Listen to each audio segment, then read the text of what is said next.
Strange and amazing items are discovered often, but figuring out what our ancestors were up to is pretty tough.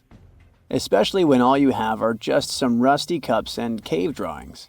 It's no surprise that even the experts in lab coats sometimes make mistakes. But it's not just about dusty plates and huge stones. Sometimes there's even humans with large heads. So grab your digging tools and let's travel back to ancient times to explore incredible societies that even scientists can't fully explain. Sardinia may look idyllic now, but I'm not gonna lie, I wouldn't fancy visiting it 3,000 years ago. Rumor has it, terrible giants roamed around this island back then. People even talk about finding human skeletons over 13 feet tall there, although nobody's ever shown anything to prove it. But the stories will make you wonder because some weird stuff has definitely happened. In 1974, over 5,000 pieces of broken stone artifacts were found in a part of the island called Monte Prama, but instead of being displayed in a museum, they were locked up in an underground vault for about 30 years. Sounds a bit suspicious, doesn't it?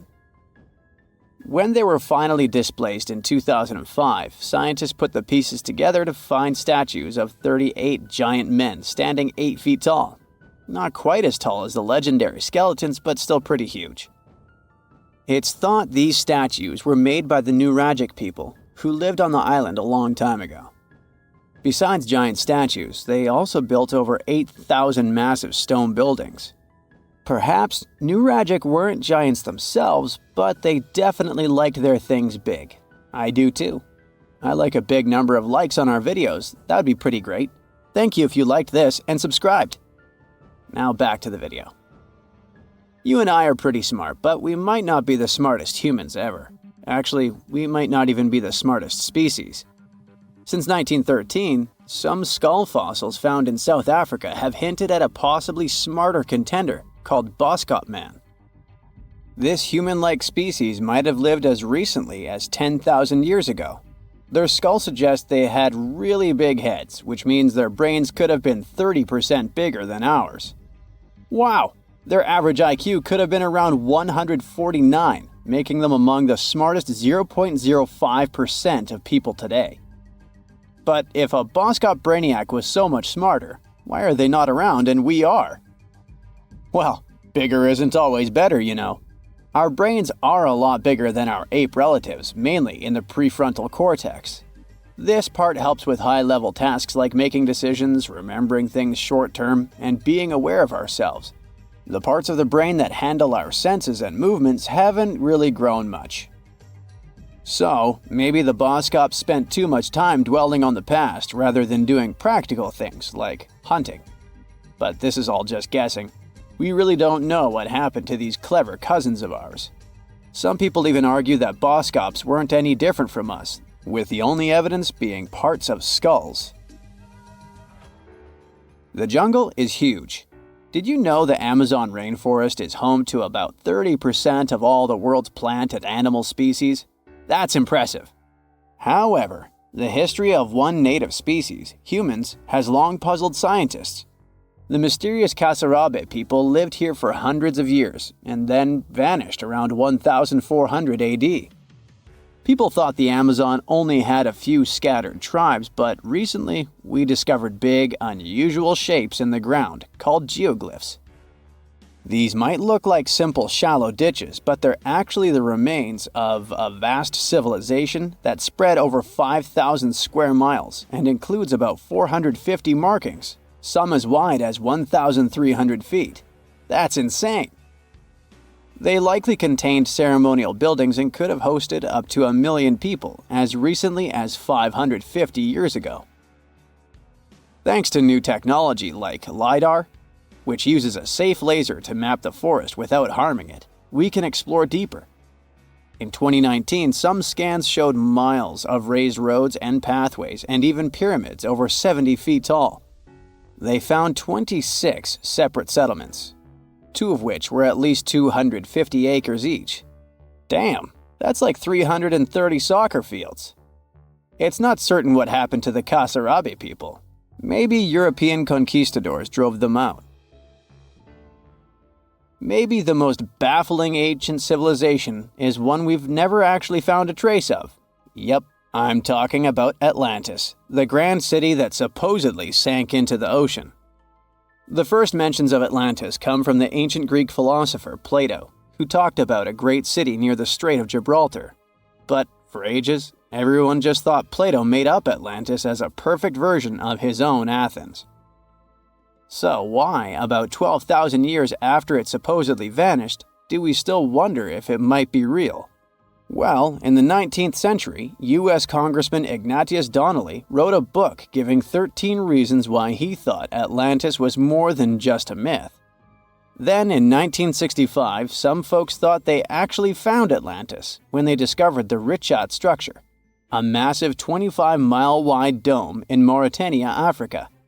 It's so big that you can see the whole thing from space. 2 astronauts flying over the Sahara Desert spotted this giant eye staring back at them and thought they'd made the discovery of a lifetime. Unfortunately, there's no solid evidence linking this structure to Atlantis. It's believed to have formed from volcanic activity about 100 million years ago. But it does look suspicious, doesn't it? Still, we're no closer to knowing the truth. Imagine going back to about 3,300 BCE and finding yourself in South Asia. Welcome to the Harappan civilization. These people were way ahead of their time. They had cities like Harappa and Mohenjo-Daro, complete with baked brick houses, sophisticated drainage systems, and even public baths. This place might have had over 5 million people, making it one of the densest regions at the time. They also invented a system of standardized weights that was incredibly useful for traders. And trading they did.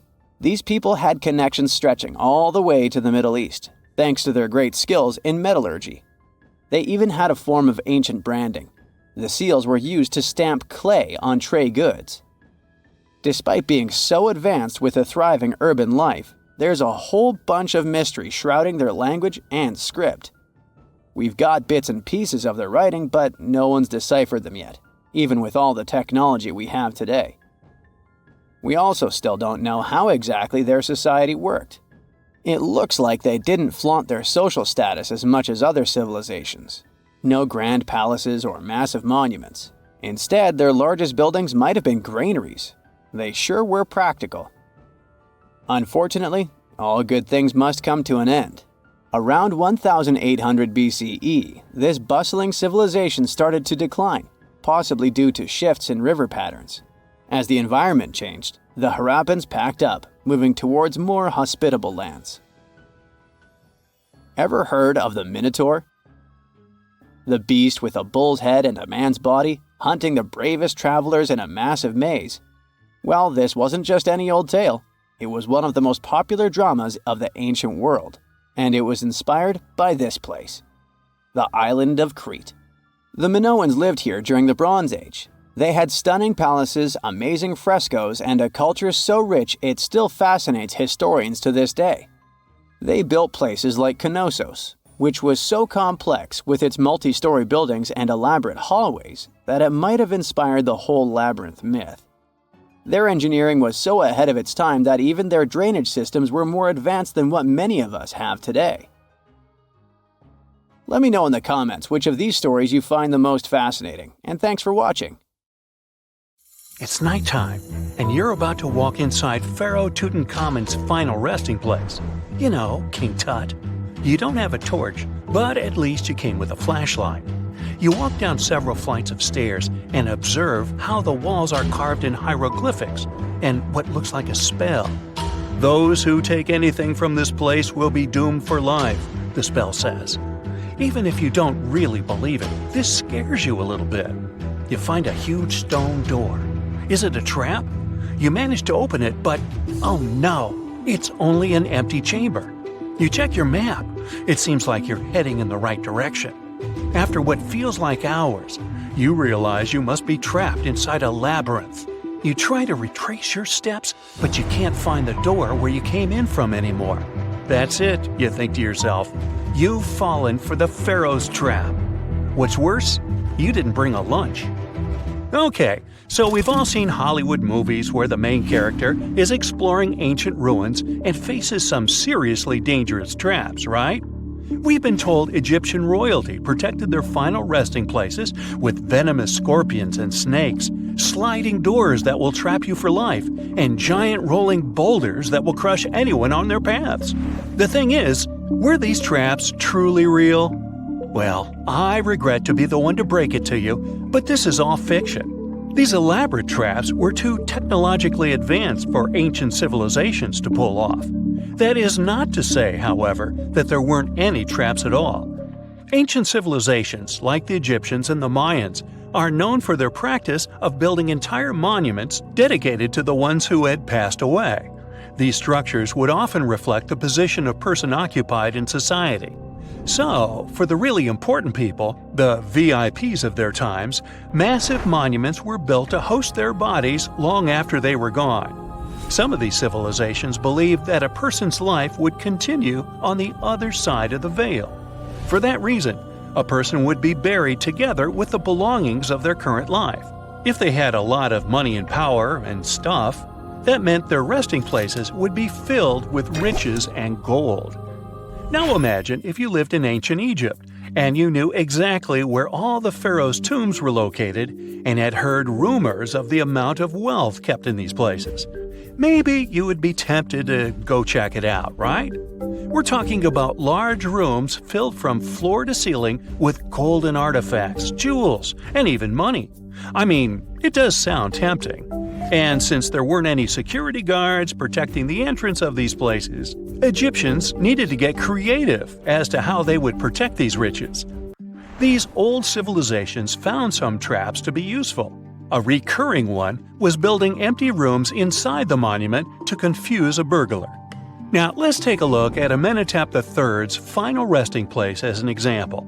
It was built in the city of Luxor, in a spot also known as the Western Valley of the Kings. Two French engineers originally discovered the monument between 1905 and 1914 CE.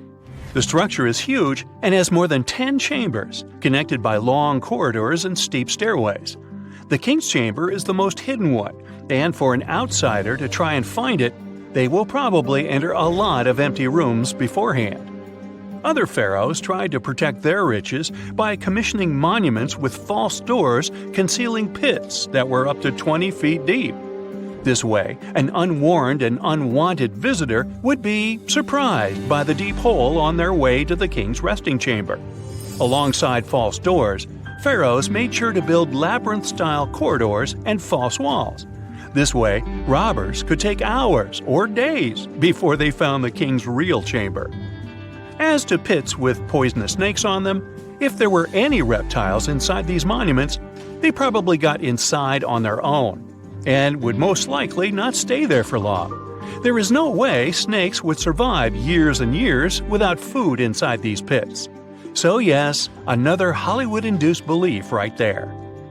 If these traps seem boring to you, archaeologists did find an interesting deterrent in the final resting place of the Red Queen of Palenque in Mexico. Palenque was one of the most powerful Mayan cities in pre-Columbian Mexico, and the Red Queen was believed to be the grandmother of the last Mayan king, undoubtedly a person of immense importance to the empire. In her honor, a huge monument was built to keep her body after her passing. The discovery of the tomb itself was already thrilling. Archaeologists found an ancient monument when digging at the site back in 1994. The first thing they found was a room with a hidden door. Once they opened the door, they discovered a long corridor. Finally, at the end of this corridor was the Queen's chamber. The team of archaeologists was beyond excited to unearth this chamber with the mummy of the Queen herself still inside it. They found her to be accompanied by her pearls, jade shells, and expensive rocks. But as the team explored the remains, they saw something rather strange. The room was filled with a red-colored powder. Researchers knew that the color red was important to the Mayan people, and that much of their clothing and buildings were decorated with this color. But they didn't understand why the queen was buried with this unknown red substance. After they took a sample back with them for further analysis, they discovered that the red powder was cinnabar, a very dangerous mineral. This powder, when inhaled, can cause, shall we say, severe health damage to a person. The team concluded that this could only be a trap for anyone trying to steal her riches. Okay, so dangerous powders might have worked as the most intense traps we've seen until now. But perhaps the cheapest way to keep out unwanted visitors was to advertise spells written out all over the monument. We'd probably laugh at these today, but back in the day, they were more or less effective. Spells usually said that the person who took anything from that place would meet a tragic fate. Some spells said that robbers would lose their houses in big fires or terrible floods. Other spells said burglars would have incurable and undiagnosed health issues, but they weren't really enough to stop people from taking any gold. There are some stories surrounding how these spells might have been real.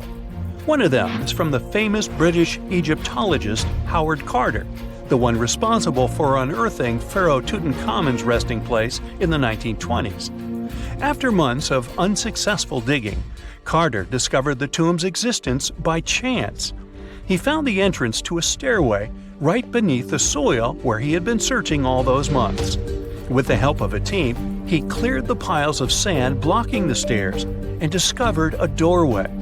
The door had several royal symbols carved into it, and Carter knew this could only mean a very important person had been buried there. And he was right.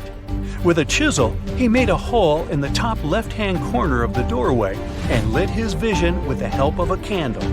He couldn't believe what he was seeing, the reflection of several golden and jeweled items crowding the chamber before him. Lost for 3,000 years, Carter had just discovered the final resting place of King Tut. But the story didn't finish here. This discovery was accompanied by a series of unfortunate events that led people to believe it had something to do with the pharaoh's spell. Carter himself mysteriously passed away just a few years later, and some of his assistants lost their houses in floods, just like one of the spells threatened. Some say it's just coincidental, as there's no real proof of these things being connected. Well, what do you think? Was this an effective trap after all? Now here's something. Baltic amber is one of the most common resins found in the world. The reason for this is that due to the vast forests of pine, their numerous deposits are so common they provide wonderful treasures from long ago. Ants are especially common in the Baltic amber, which comes from pine trees. Its resin is rich in sugar, so the ants often live amongst the trees, close to the easy source of food. One block found in East Germany has preserved one ant that is estimated to be about 48 million years old. Think of the birthday cake. But what makes this find interesting is another animal inside the amber. It's a mite, notorious hunters in the insect world, capable of traveling at great speed. These guys quickly latch onto their hosts, sucking them dry. They're also capable of destroying entire hives in one go. And within this piece of amber, the amber provides a display of their final struggle. In Southeast Asia, feathers belonging to something unique have been found from 80 million years ago. They were captured in resin during the Cretaceous period, a peak time for dinosaurs. The many feathers inside are from the Coelurosaur. It looks like a dinosaur, but this animal is more related to birds. Other feathers like this have been found in resin. They belong to avian and other non-flying dinosaurs. The discoveries have helped reimagine what dinosaurs actually look like. Still, dinosaurs may have had feathers instead of being completely bald. Of course, for most of them, the feathers weren't used for flying, but they helped the dinos stay warm. However, the feathers weren't all that was found, and a part of the Coelurosaur's tail is also preserved. Still, it's so small and ancient that its DNA hasn't survived to map their entire genome. The enclosed tail is also very delicate, and it can't be removed from its protective amber shell. But although these findings can only be observed, they've still provided a great insight in the evolution of birds. But how does amber preserve things so effectively, even at the initial stages? The trees produce the resin to protect any small gaps in the bark against feeding insects. Its antiseptic nature and lack of water content ensures it doesn't degrade for a long time. This also makes it more resilient as it petrifies over long periods, eventually becoming a fossil. Some of the oldest amber ever found was from the Triassic period, showing how long it can last. The pieces from Italy are about 230 million years old. And inside one of these ancient droplets holds the oldest arthropod ever recorded. This mite found inside has provided a broader understanding to their evolution. Today, they're known to mainly annoy gardeners by feeding on the petals of flowering plants. However, at the time the mite was caught, flowers didn't have any petals, and it would be without this tasty meal for another 100 million years. Now, 100 million years ago, Myanmar was part of Gondwana, the great supercontinent.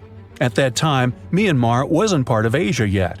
But it was still lush with a great forest, which contained many species of lizards that lived amongst the undergrowth, hiding away from dinosaurs.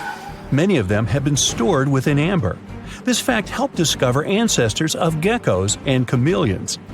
By using CT scans, scientists have analyzed them, providing a glimpse into the formation of their scales, teeth, feet, and claws. It also provided an understanding of how these archaic creatures once appeared. Although mostly pieces of lizards, by using modern technology, the scientists have been able to create 3D images of the lizard. These images can reveal how those guys appeared in their full form. The images show that they still retain some of their exact features to this day, like the chameleon's sticky pads used for climbing. A salamander fossil from around 20 million years ago is one of the most intact specimens ever found in amber. Details of its final moments show that it had been attacked before getting stuck in the resin. However, what's confusing about this find from the Miocene era is that the amber was found in the Caribbean, but it came from a tree that's closer related to those from East Africa. The lizard also has ancestry from the same area. Finds like this have opened a whole new understanding about how these small lizards migrated. It's expected that they would have ridden fallen logs, which took them across the seas to new homelands, not only to the Caribbean, but to all continents except for Antarctica. Nobody goes there, it's too cold. In the Dominican Republic, you can find some of the rarest of all ambers.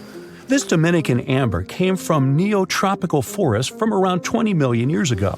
Many of the trees that made the resin are now extinct. The amber is almost completely see-through and can come in an array of beautiful colors. The most common colors are red, yellow, and even blue, and are easily mistaken for gemstones.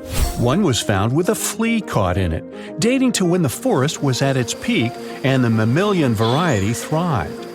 Fleas were likely common at the time, and this flea in particular had recently fed on a mammal before getting stuck. However, something more intriguing was found within the flea. While scientists checked what mammal DNA was within the flea, they found that it was carrying an ancient bacterial blight. These blights have been constant throughout Earth's history, dramatically decreasing populations of animals and plants. This now extinct blight in the amber helped scientists determine how much the bacteria have evolved and how it spread. Now, most remnants of insects inside amber aren't much more than the exoskeleton bodies. But with some found in Myanmar, they were so well preserved that even the color of the insects is still intact. Colors in nature appear in three different ways. The first is bioluminescence, that's produced by a chemical reaction within a living organism. The second is about pigments, where the color appears in an animal or plant tissue. The third is called structural coloration, and the production of colors here is explained by microscopic surfaces fine enough to react with the light. The rare insects in amber were found in the form of structural coloration, but only at specific wavelengths. It all explains the very intense colors rarely found. 99 million years later, these bugs can still show their vibrant colors – blue, purple, and green. Some of them appear so different in color and shape that they almost look like they're from another world. Which of course they are, a very old one. Ants have been around for about 168 million years, based on fossil evidence provided. They're well known for their social hierarchies and their hive mind system. They've dominated almost every corner of the insect world, but when these social capabilities came about have been difficult to determine. Yet, recently, amber dated from 100 million years ago has shed some light into their evolution. Several amber pieces have preserved various ant types, including the worker ants, guardian or soldier ants, and even a queen ant. Before these pieces were found, it was estimated their social nature occurred millions of years later. A piece of amber, dated 100 million years ago, helped shed light on the evolution of birds. A perfectly preserved bird that hatched preserved in amber was already equipped with its flight feathers.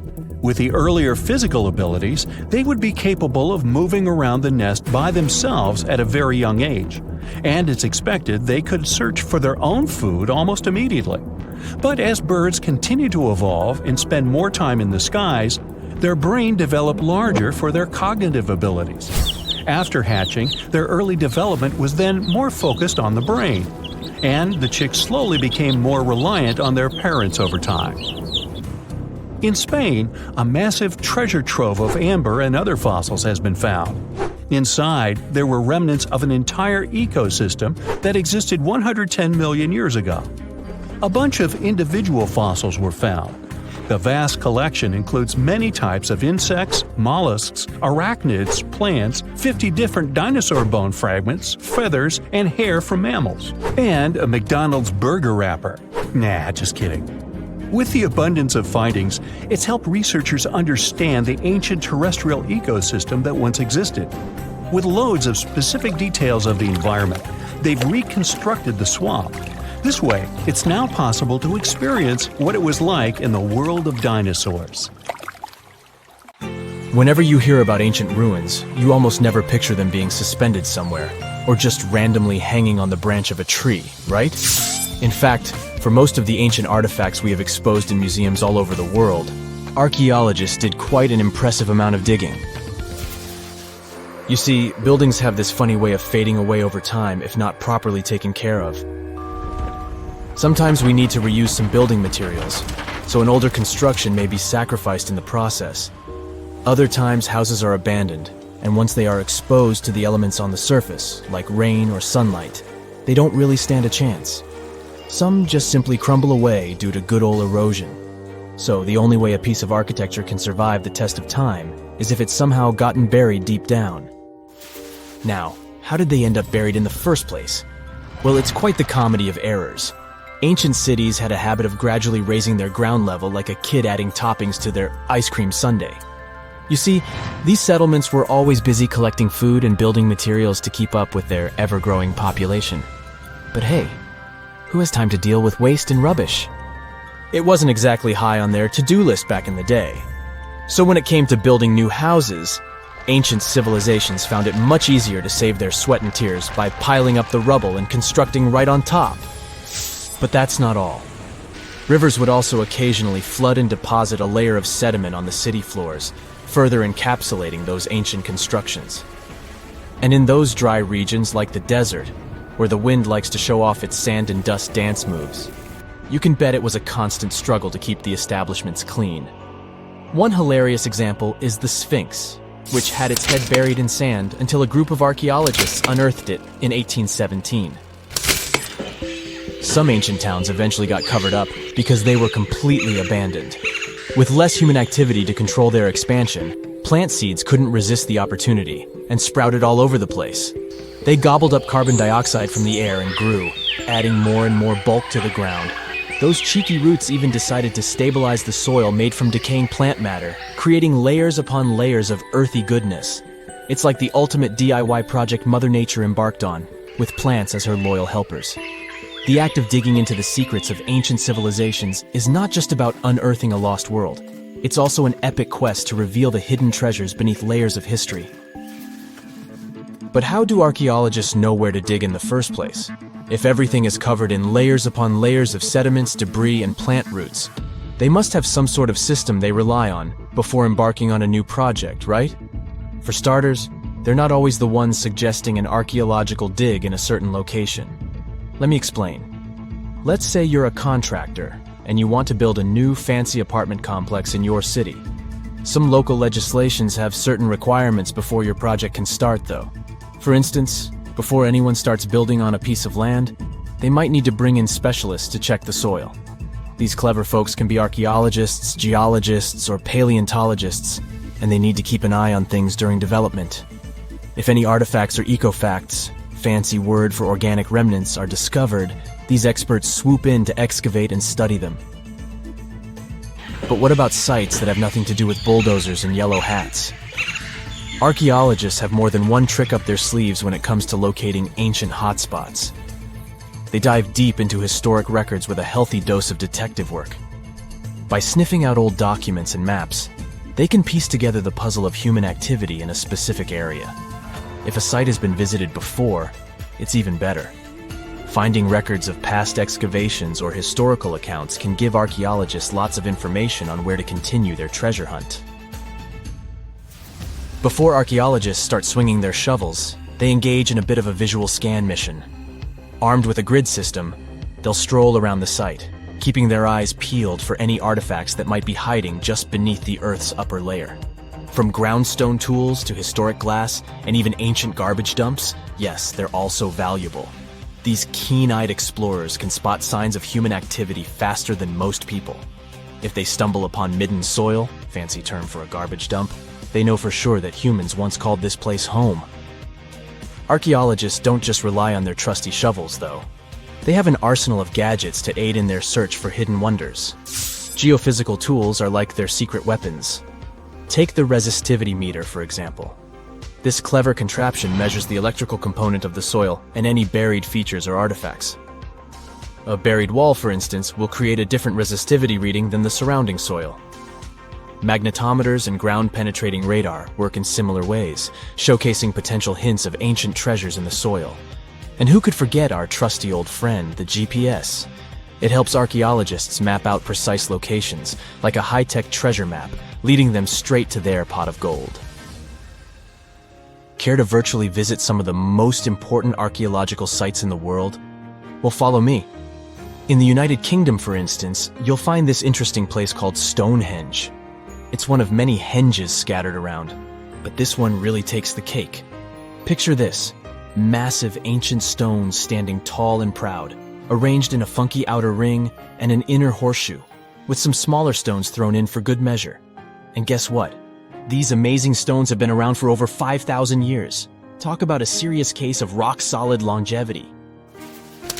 Now, here's where it gets interesting. According to local folklore, the legendary wizard Merlin whipped out his magic wand and poof! He teleported these massive stones all the way from Ireland. Apparently, some giants had assembled them there, but Merlin decided they would look much better at their new location. Others think it's just the ruined remains of an old Roman spiritual edifice. These amazing structures were built by our Bronze Age ancestors. With their simple tools and limited tech, they managed to create this monumental masterpiece. Impressive, right? Unfortunately, there's still so much we don't know about this area. Stonehenge's initial purpose remains a mystery to this day. Sure, there are lots of theories, but scientists have yet to agree on the subject. However, we do know that it's perfectly aligned to catch the sunrise during the summer and winter solstices. The ancient city of Pompeii is an equally amazing archaeological site. Picture this: Mount Vesuvius, a notorious troublemaker, decided to throw a volcanic tantrum and completely covered this ancient Roman city. It turned it into a time capsule, located outside present-day Naples in Italy. Fast forward to the year 1748, when a bunch of adventurous explorers stumbled upon Pompeii. Lo and behold, they discovered a treasure trove of well-preserved goodies: streets, houses, food. Probably a bit stale by then. Blingy jewelry, fancy sculptures, colorful frescoes, everyday household items, and even animal and human remains. It was like an epic archaeological party. From the looks of it, Pompeii had it all. Fancy houses and villas, a massive 20,000-seat arena, cute little artisan shops, hangouts like taverns. And let's not forget the saucy spots like those luxurious bathhouses for some intense pampering. There's also the Sanctuary of Apollo, where people used to gather for their daily dose of worship. And of course, the bustling heart of the city, the Forum of Pompeii, where all the cool people used to hang out. And guess what? Pompeii is so cool that it made it to UNESCO's World Heritage List back in 1997. That's like the ultimate Hall of Fame for historical awesomeness. It also includes many other famous buildings and sites, like the Taj Mahal in India and the Acropolis of Athens in Greece. Imagine you can spend an entire week digging in the ground, scanning for ruins, and taking photographs of the world's most surreal archaeological sites. Would you be up for it? Grab your magnifying glasses, and let's do some digging. When in Rome, do as the Romans do. Walk around the city stumbling upon ancient history, So you're strolling around Esquiline Hill on a sunny afternoon. You have just finished your third gelato when you suddenly see it. The magnificent Domus Aurea, or Golden House, for the non-Latin speakers. The Roman Emperor Nero ordered to build this huge palace back in 64 BCE. The construction finished in 68 BCE. In its glory days, it occupied an area 3 times the size of the Vatican City. The building had gold leaf decor, semi-precious stones, and tons of frescoes. There were over 300 rooms in the palace, some of them overlooking the beautiful vineyard and animal-filled woods nearby. It held an enormous 100-foot statue of Nero himself. The octagonal wall was the grandest construction in the complex. Originally, it was a banquet hall with waterfalls cascading down the back walls. The hall rotated around its axis day and night as petals fell from above. Nero's successors stripped the whole palace of its materials. Today, tourists can visit the main structure and, of course, the octagonal hall. They excavated it, and you'll easily recognize it even with its bare walls. After flying halfway across the world, we're deep in the Cambodian jungle. Good thing you brought bug spray with you. Mosquitoes can get crazy in this tropical climate. Hidden among the forest is the city of Angkor. It was the capital of the Khmer Empire from the 9th to 15th century. FYI, the word Angkor means capital city in the Khmer language. The city became one of the largest in the pre-industrial world. Researchers say nearly 1 million people used to live there. Today, Angkor attracts visitors from around the world because of its stunning architecture. You can recognize the Khmer style in the use of huge blocks of sandstone. At the center of the complex lies Bayon Temple. It's decorated with 216 smiling faces, which scientists say are meant to resemble the founder of the Angkor Empire. They believe the towers used to be decorated with gold, but today the site is a maze of vine-covered temples. The city was abandoned in 1431 and wasn't rediscovered until the 1840s. In 1992, they named it a UNESCO World Heritage Site. The United States is not usually synonymous with ruins, but here's one. In the mountainous state of Colorado lies the ancient home place of ancestral Pueblans. Throughout the Mesa Verde National Park, there are over 600 cliff dwellings built by the Pueblans around the 1190s. The Cliff Palace alone had over 150 rooms. It was a multi-story building of sandstone and mud mortar. To arrive at the balcony house, visitors had to climb a 32-foot ladder. There, you can see a mid-sized village of 38 rooms and 2 kivas. Kivas are traditional chambers built by Pueblans for ceremonial purposes. By 1300, the Pueblan occupation of the Mesa Verde ended. Thankfully, the site is open for visits now. If you like terracotta landscapes, you came to the right place. The city of Petra is a marvel of the ancient world. Located in Jordan's desert, the city was a commercial hub back in the 4th century BCE. The Nabataeans, an Arab Bedouin tribe, lived in the so-called Rose City and thrived for many years, accumulating a significant amount of wealth. They invented an innovative water management system that made the region habitable. The rock-carved gate-like structure Petra is famous for is what is called the Pharaoh's Treasury. It stands at the main entrance to the site and is said to have a hidden treasure beneath it. In the early 2000s, the site was named one of the 7 new wonders of the world. All the way in South America, in the country of Guatemala, lie ancient Mayan ruins. The lost city of Tikal is a site made of 12,000 buildings, the remains of the capital of the ancient Mayan Empire. It is comparable in importance to London or New York. The North Acropolis is Tikal's most ancient complex of monuments. Built solely by human hands in 750 BCE, it served as the resting place of kings and chiefs. Back in the day, the step pyramid temples were painted a beautiful red. Mayans loved that color. Today, of course, you'll only see the limestone. Archaeologists have no clue as to the cause of Tikal's decline.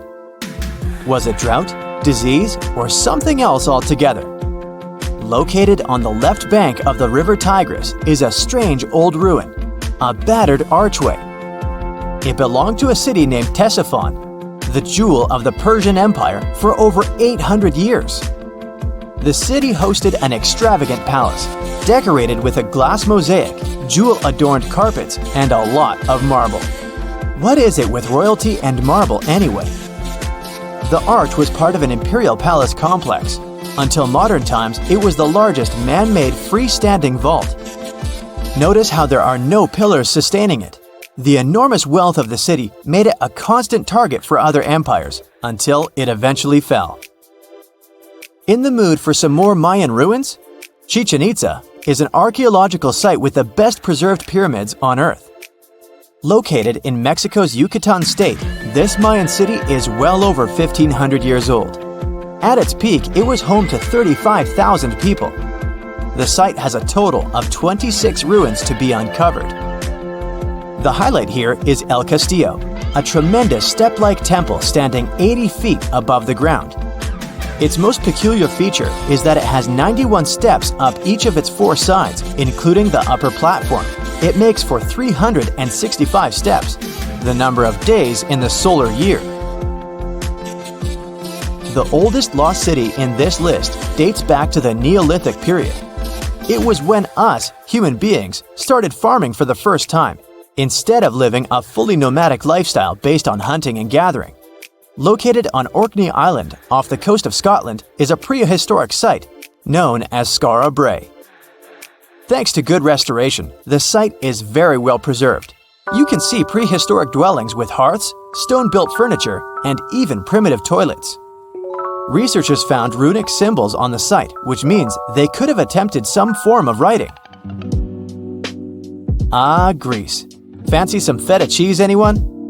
We've arrived at the focal point of archaeological sites, but today we're exploring one in particular, the Colossus of Rhodes. Also known as the Bronze Giant, it used to be one of the 7 wonders of the ancient world, standing in the harbor of the Greek city of Rhodes back in the 3rd century BCE. The Colossus was said to be 105 feet tall. It's believed that the statue was built with the help of 900 camels. Sadly, it only stood for 54 years. A ravaging earthquake tore it to pieces, so visitors would come and see only a giant foot. Now, there is a whole load of nothing where the statue once stood. I think it's safe to say there are a lot of random ruins on walls spread across the globe. And our final visit for the day consists of exactly those.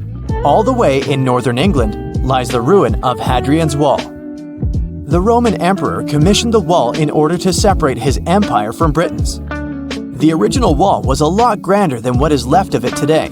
But still, the ruins are pretty impressive. They consist of a 73-mile structure stretching from one coast to the other.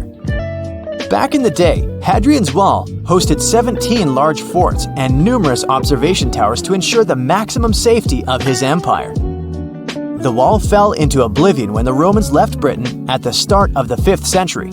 People began looting it to build churches, farms, and even houses. Today, if you decide to visit the ruins, you'll only see waist-high fragments of stone. But still, pretty neat, huh? We've all been afraid of the dark at some point in our lives, haven't we? I mean, do you remember getting tucked into bed by your mom or dad after they read you some scary fairy tale with monsters and dragons, or even dinosaurs? But just as your parents were about to turn the lights off and silently step out of your room, you remembered. What if there was something hiding under your bed? Or worse, what if some spooky creature was stuck somewhere in the closet? You could probably get up and check, but it was too dark out there. Wouldn't it be great to have some source of light that would come from within your body? You could always use it whenever you get surrounded by darkness.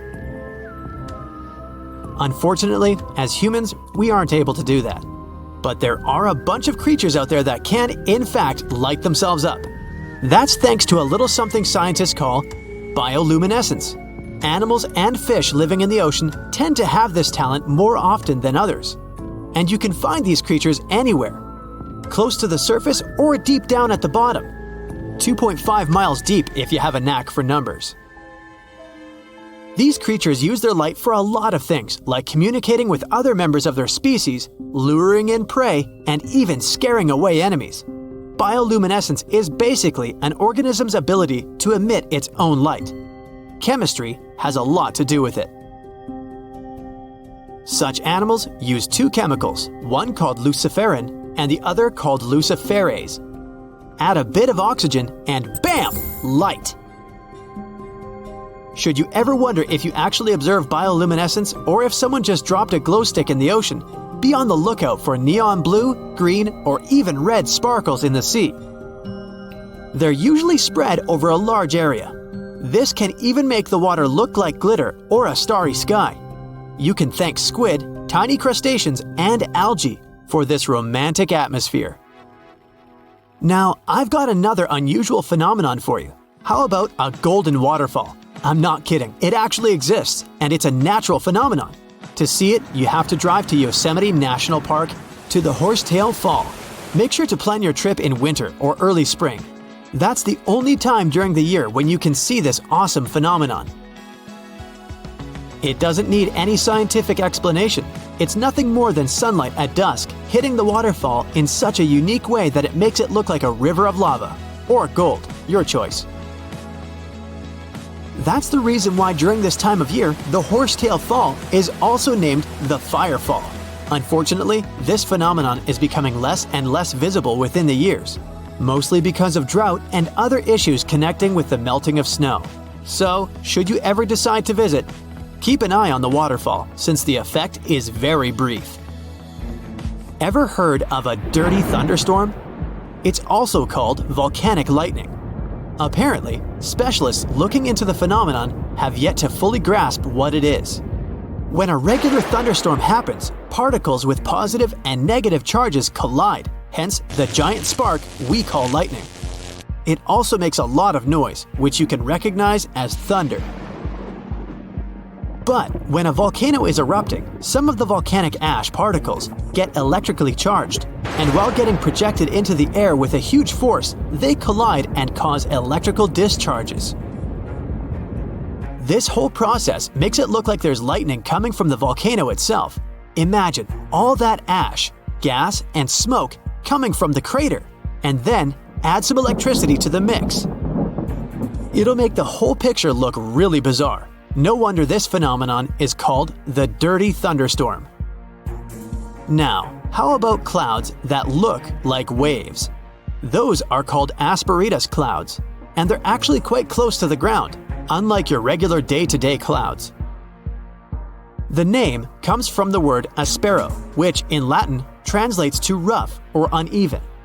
On rare occasion, you may spot such clouds when the weather is calm, but they're mostly associated with thunderstorms. These clouds appear during unstable atmospheric conditions, and surprisingly, they don't produce rain. Even though they do resemble dark storm-like clouds, they also create random patterns, tricking your eyes into thinking you're looking at the surface of the sea from under the water. Another impressive kind of cloud is called mammatus clouds. What makes them so special is a series of bulges emerging from the base of each cloud. One such cloud enters a level in the atmosphere where the wind direction changes. You can see these wave-like patterns in the sky. Australia is the place for you if you like surfing, but not all the waves you can catch there are made of water. Near a town called Hayden, there's a mysterious wave made out of rocks. This granite formation supposedly dates back to 2.63 billion years ago. That's way before dinosaurs started hanging around the planet. Standing at 49 feet high and 360 feet long, the wave was formed as a result of two processes: weathering and erosion. There's softer sediment at the base of the wave rock, which was chemically weathered by groundwater. Winds and rain did the rest of the job, causing the erosion of the rest of the formation. Its red, yellow, and gray stripes are made of iron hydroxide, carbonates, and other chemical compounds that were washed down by the rain. You've made it to Australia, so stick around a bit more. There's one more location here that seems unreal. You'll need to fly over this one, however, if you want the best picture. In the western part of the country, surrounded by green woodlands, there's a series of lakes. They're all a staggering shade of bright pink. Out of them all, the most famous is Lake Hillier, a 2,000-foot-long reservoir. It's surrounded by both sand and a forest of eucalyptus trees. This makes the cartoon-like hue of the lake stand out even more. One of the many theories explaining the color of these mysterious lakes is connected with algae. These algae appear to gather high levels of a substance called beta-carotene, which has a red-orange pigment in it. Another explanation involves haloarchaea. Those are microorganisms that sometimes look red. Even if you don't enjoy flying, the lakes are great for taking a swim. They're not toxic, even though they have loads of salt in them. This means you'll be able to stay afloat easily, and the water won't damage your swimsuit. During winter up north in Canada, a bizarre phenomenon happens at Lake Abraham in Alberta. Underneath the frozen surface, you can spot some weird objects that look like frozen jellyfish. It's definitely not the case, as these creepy formations are just frozen methane bubbles. Those are pockets of gas that were trapped underwater and got stuck there after the lake had frozen.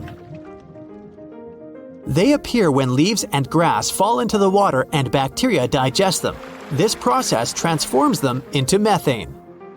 This phenomenon is as beautiful and strange as it is dangerous. The pockets of methane can easily become highly flammable. When the temperatures rise during the spring, the ice melts and these bubbles start popping and fizzing. It's a spectacular sight to observe. Picture a lake filled with soda. Remember not to bring any source of fire. It can be very dangerous for visitors. You can check out these types of lakes all across Canada's Banff National Park. Nature often tends to make its own music. Just listen to the sound of crickets at night, or the soothing noise of a waterfall. But in Bucks County, Pennsylvania, there's a strange geological phenomenon which takes nature soundtracks to a completely different level. These are called the ringing rocks, and scientists still can't explain their unusual behavior. If you strike these rocks with a heavy object, like a hammer or another rock, the stones will make a ringing sound, as if they were hollow, but they're not.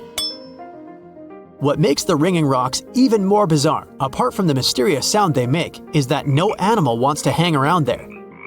Even though the rocks are surrounded by a thick forest, scientists haven't managed to trace any animal activity in the area yet. Even more striking is the fact that despite all the trees around the rocks, you won't find any leaves lying on the boulders. What makes these rocks so unappealing for both animals and vegetation is still up for debate. All fossils are exciting for paleontologists. Yes, they need to get out more. But some might look terrifying to regular people. For example, look at this picture of tentacle arms and octagonal-shaped heads. When it first appeared in mass media, internet users claimed that it was some ancient organism that had come from space. Others thought the story was fake. But in fact, both the picture and the fossil are real. The fossil is known as a mortality plate, a fossilized representation of a mass extinction event of one or several species. The fossil actually contains more than a dozen specimens of a type of marine organism called a crinoid. Despite their looks, crinoids were not plants but marine animals. This particular species lived deep underwater on the seafloor. Crinoids were related to starfish, sea urchins, and brittle stars. These creatures could attach themselves to the seafloor with stalks made up of flexible porous discs connected by soft tissue. The stalks were hollow, and that's where the animal's nervous system was located. Crinoids absorbed oxygen through thin-walled tube feet. The creatures usually reached the length of more than 8 inches, and had 5 arms lined with leathery-looking, tentacle-like structures. They fed on plankton and sloughed off organic material. Now, even though these fossil finds seem to be super exciting, few creatures in the fossil record confuse scientists as much as the Tully Monster.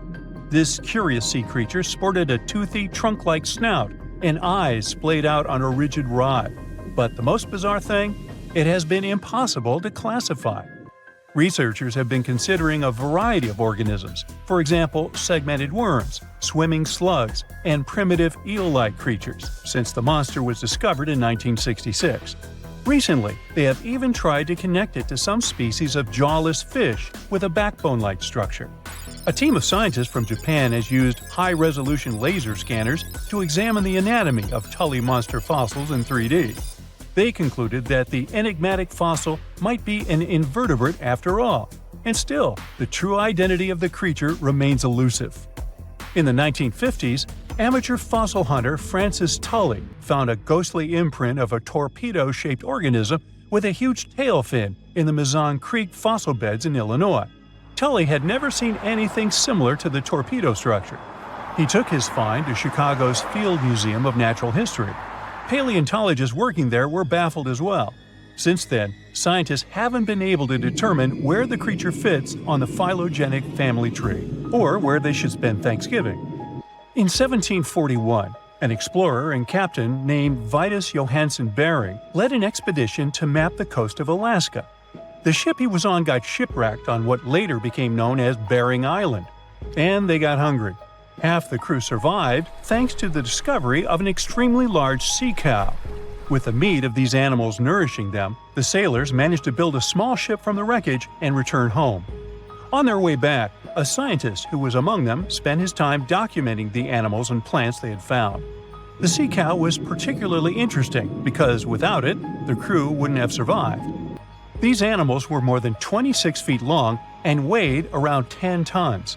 All sea cows are members of the order Sardinia, marine mammals more closely related to elephants than cows. The scientists describe them as having black skin, a small head, and stubby forelimbs. Those sea cows floated on the water's surface, munching on kelp. After the information about these animals became widespread, sea otter fur trading expeditions made use of that convenient depot en route. Sea cows were docile and could be easily hunted. Long story short, within 27 years after the scientists mentioned those animals, they were driven to extinction. But it's not the saddest part. The fossil record reveals a much deeper and darker history.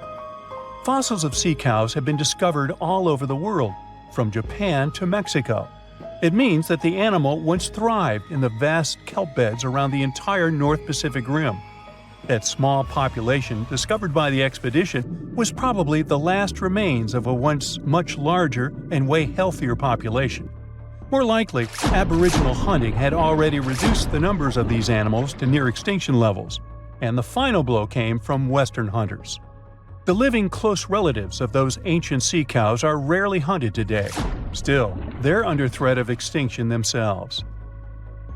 To some, this amazing fossil might look a bit disturbing. Slaves' lentils are fossils that belong to animals called nummulites. They lived and thrived in a warm, shallow sea covering part of Egypt around 40 million years ago. The name nummulites hints at the fact that larger specimens resemble coins, and in Egyptian folklore, they're even referred to as angel's money. These creatures have a simple, single-celled structure, which contrasts with their super intricate skeleton. Look at this series of spiral overlapping whorls. Each whorl is divided into countless tiny chambers. Nummulites can grow to be 4 inches in diameter, and still, they are the fossils of single-celled animals related to amoeba. How and why did they grow to be so large? The reason could be their symbiotic relationships with other smaller organisms. In the case of modern species, such symbionts are tiny golden-brown single-celled algae called diatoms.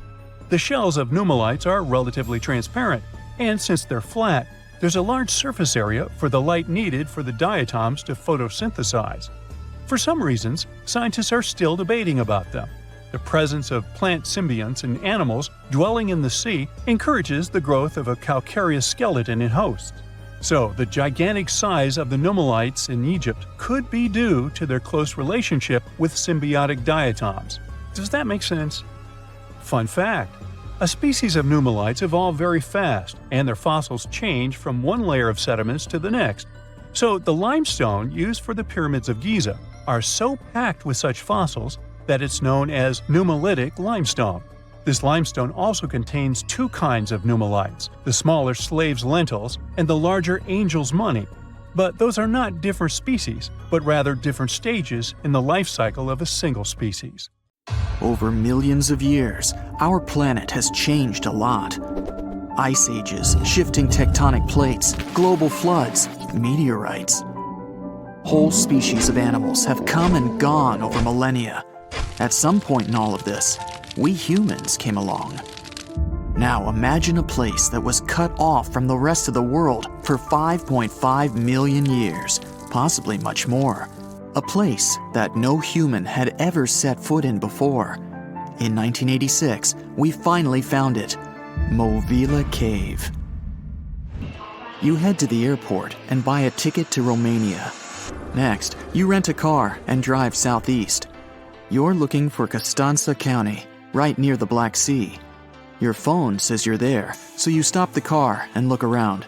You're in the middle of a deserted field, nothing but a wide, lifeless plain. Then, you see it. A hole in the ground. As you move closer, you realize it's a shaft that leads deep down into the Earth's crust. Before you descend into the darkness, you take a rope, a hard hat, a powerful flashlight, and an oxygen tank. Don't forget to wear your protective suit and oxygen mask. You climb down slowly and look around.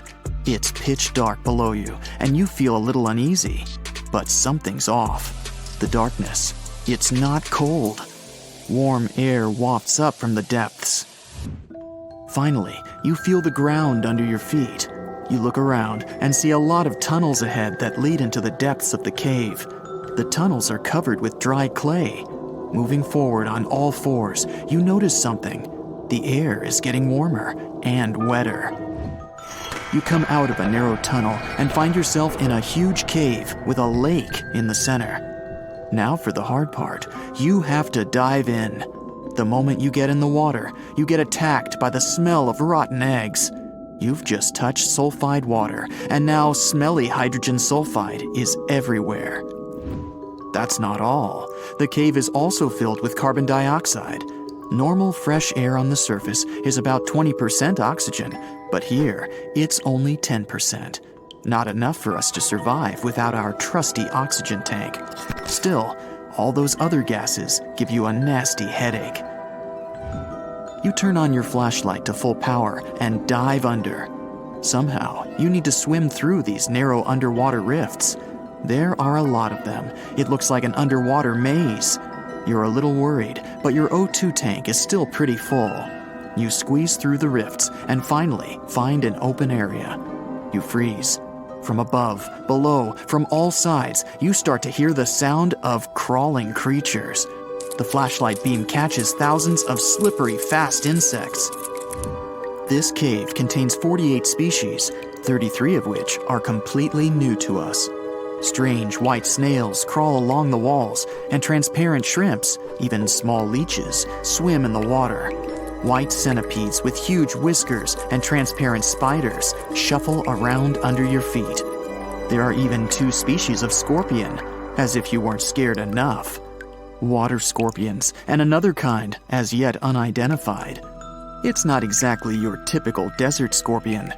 Actually, nothing around here looks normal. All the creatures here are white or transparent. They don't have eyes, just long legs and whisker antennas that help them navigate in the watery darkness. It's a sci-fi director's paradise. You couldn't make this stuff up. The deeper you go into the cave, the less oxygen there is. Amazingly, there are even more small monsters running around. The air is all methane and carbon dioxide. These bizarre little things have never seen the sun, never been out of this cave. The spiders, scorpions, and leeches get hungry, right? They feed on smaller creatures, snails and worms. But what do the smallest creatures eat? Just then, you notice something very strange on the surface of the water.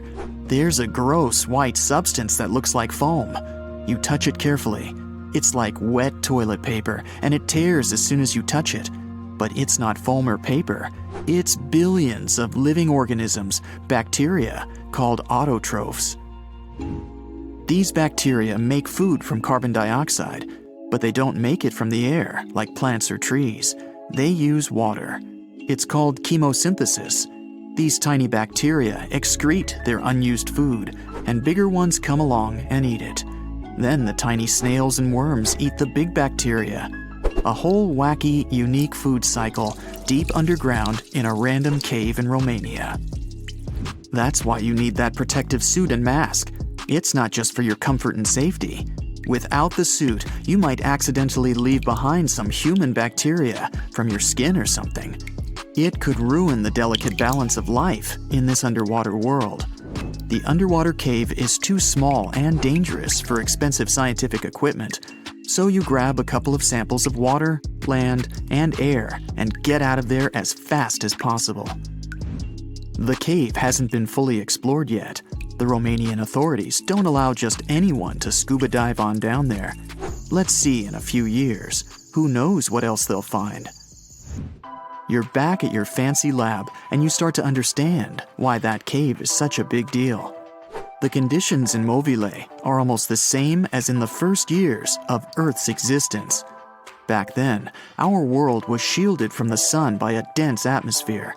It's actually possible that the microbes found in the cave are the same ones that were around way back when life began. These bacteria could turn out to be incredibly useful. They oxidize the dangerous gases, methane, and carbon dioxide. Basically, they make them harmless. Thanks, little guys. Movile Cave isn't the only extreme place on Earth where life still finds a way to survive and thrive. Picture the Eiffel Tower in Paris. Now imagine 10 of them on top of each other. Now imagine drilling down that deep. Got it? Life still goes on even this far down. There's almost no oxygen there. The pressure is insanely high, and it's hotter than the hottest desert. Welcome to the nematode empire. Nematodes are worms, and these wiggly dudes are tough as nails. When there's no air, no food, or it's just too hot, they transform. It's called the dower stage. It's a state of stasis, of deep hibernation. The worm's metabolism slows way down. It's like they go to sleep for a long time and only wake up when there's enough air or food around, or when it gets cool enough. And you don't have to dig that deep to find these creatures. Nematodes are found all over the world. They live in hot springs, in deserts, high up in the mountains, in the harsh cold of Antarctica, inside animals, and even inside the human body. You don't have to travel to Mars to find out of this world scenery. There are places on Earth that look unreal. The Danakil Depression in Ethiopia is one of the hottest, driest, and most inaccessible places anywhere on Earth. It's a large desert that gets almost no rain, but there's still plenty of liquid around. It sits on 2 active volcanoes, so liquid hot magma often flows up from under the Earth's crust. There are also colorful lakes full of acidic water. The salt from the lakes reacts with volcanic minerals, making bizarre figures that look like the backdrop of a sci-fi movie. Toxic gases and chlorine vapors rise up from the lakes, making it one of the most dangerous places on Earth.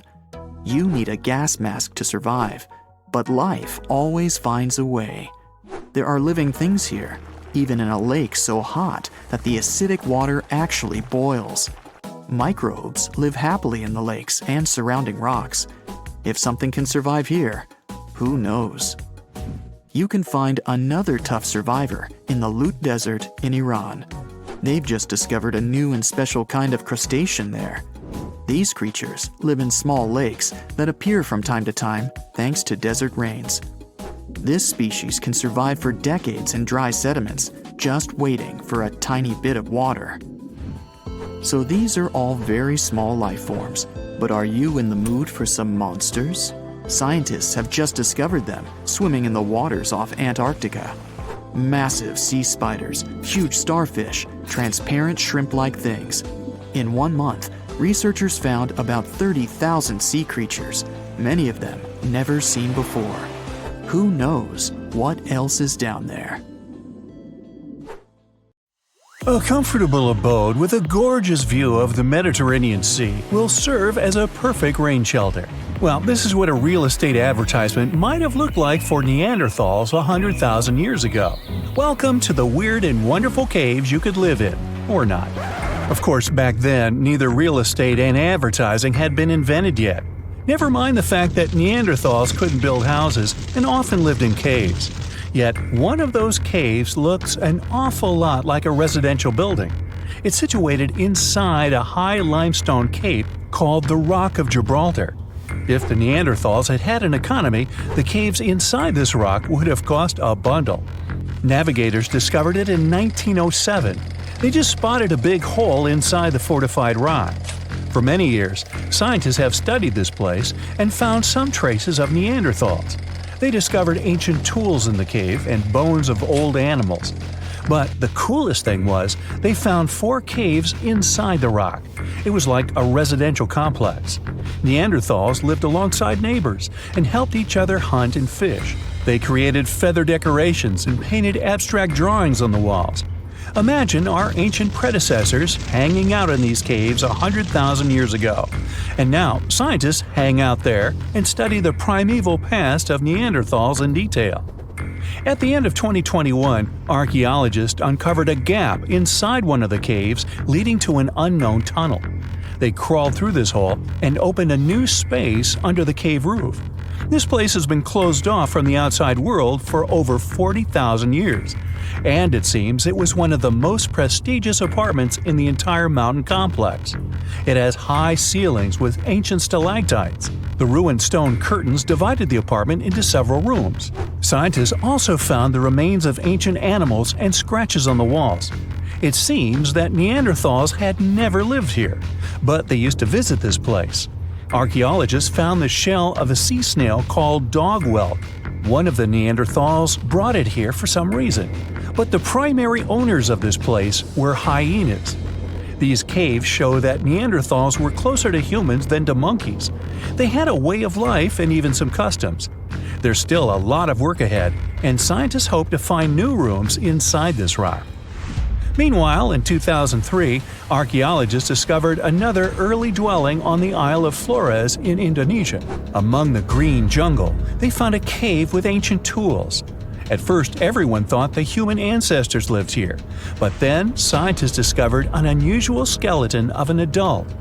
A thorough analysis showed the skeleton belonged to a 30-year-old woman, 3.5 feet tall, just above the waist of an average adult. The woman's weight was equal to the weight of an adult shepherd. The skeleton didn't belong to Neanderthals or Australopithecines. It was a new unknown species, which scientists called Homo floresiensis, or simply the Hobbit. Also, there were remains of unusual ancient animals in the cave. It was an elephant the size of a cow, some large storks, and giant rats. Archaeologists have found out that hobbits were not the owners of this place. The main inhabitants were the rats the size of a cat.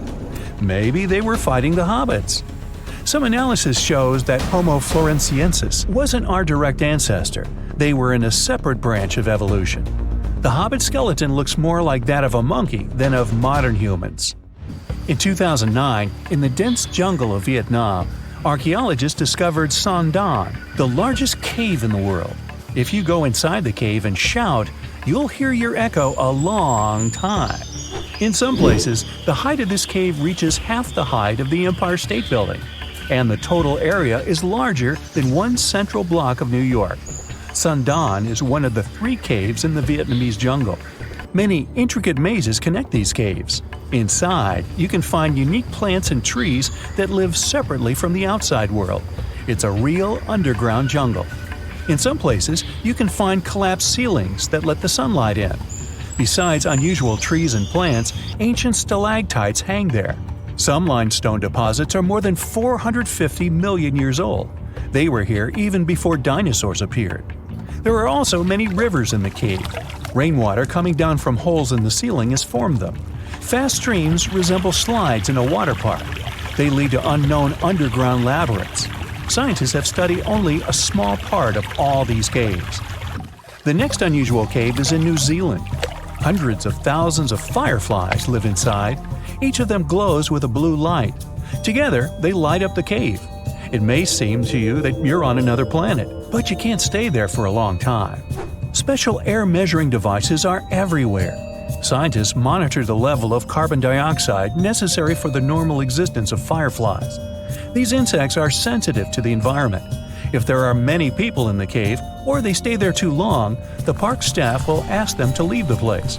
It's like you're literally stealing oxygen from the fireflies. We've seen some pretty amazing caves so far, but how about a scary one? We're going to the desert of Yemen's Al-Mara province. What we're looking for is not a cave, it's just a black hole in the ground, right in the middle of the desert. It's big, the size of a basketball court. It's not its size that could scare you, but what's inside. Scientists are still not sure what it is. From the depths of this black abyss, a disgusting smell of rotten eggs constantly comes out, and sometimes you can hear some strange, frightening sounds. The blackness of the giant hole in Yemen absorbs all the sun's rays, so you won't see what's there even with a powerful flashlight. People flew over this place by helicopter. They filmed using drones and the most powerful lenses, but they didn't catch anything except darkness. It looks like a big ink spot in the middle of golden sand. The locals are afraid to approach this place. They believe the cave leads to another dimension where evil creatures live. At the moment, the giant hole in Yemen is one of the most poorly studied and mysterious phenomenon of nature. How did it appear? How old is it? Where does it lead? Scientists are trying to find the answers to these questions. There are theories that the hole appeared because of construction work. Geologists drilled the soil nearby in search of minerals. It could have caused fluctuations in the Earth's crust and collapsed the surface. But no one can prove this theory, yet. And now, imagine a place where sunlight has not penetrated for more than 5 million years. There's little oxygen, and it's cold and damp. Still, life is born in this place, not only microbes and bacteria, but also something bigger. The living conditions in this cave are very different from the usual ones, so, in a sense, this cave is like another planet. It's the Movile Cave in the southeast of Romania, near the Black Sea. The entrance is a small hole in the ground. Inside, a tunnel leads deep below the surface. The levels of hydrogen sulfide and carbon dioxide are above normal inside the cave. The air here is half as much oxygen as on the surface. People can't be here without an oxygen mask, but other creatures living here can. The cave is home to 48 species of living organisms. 33 of them are unknown. Here you can meet some unusual insects, white snails and white spiders, millipedes with huge whiskers, transparent shrimp, and unique species of leeches. They all live here thanks to the little bacteria autotrophs. They absorb carbon dioxide and release food particles. Bacteria feed on it. Other larger organisms feed on these bacteria, and some bigger organisms eat those little ones. In the end, everyone gets food. In this cave, evolution has created a biological system separate from the rest of the world. Imagine working 7 days a week on a large-scale construction site. You, along with thousands of others, carry millions of stone blocks and put them on top of each other according to a complex system. You work without modern construction equipment. You have no air conditioning or constant access to water. It's so hot outside that you can fry eggs on the road. You've been building the pyramid for decades, and now, when it's finally done, you enjoy the result of the colossal work of thousands of people. You're looking at a giant cultural monument of global value that will freeze in time and amaze people for tens of thousands of years. A few thousand years have passed. People in the 21st century see the pyramids and are like, wow, I can't believe humans have built this. Yeah, the people who built the pyramids wouldn't have appreciated such a theory. But actually, There are reasons to believe that people built it using some fantastic technology. From the outside, it seems the Great Pyramids are just big triangles of stone. People just put some heavy blocks on top of each other, and that's it. In fact, the design seems too perfect to be true. The pyramid consists of more than 2 million blocks. They lay so close to each other and are so even that you couldn't squeeze even a thin sheet of paper between them. Scientists still can't figure out the exact technology for building the Egyptian pyramids.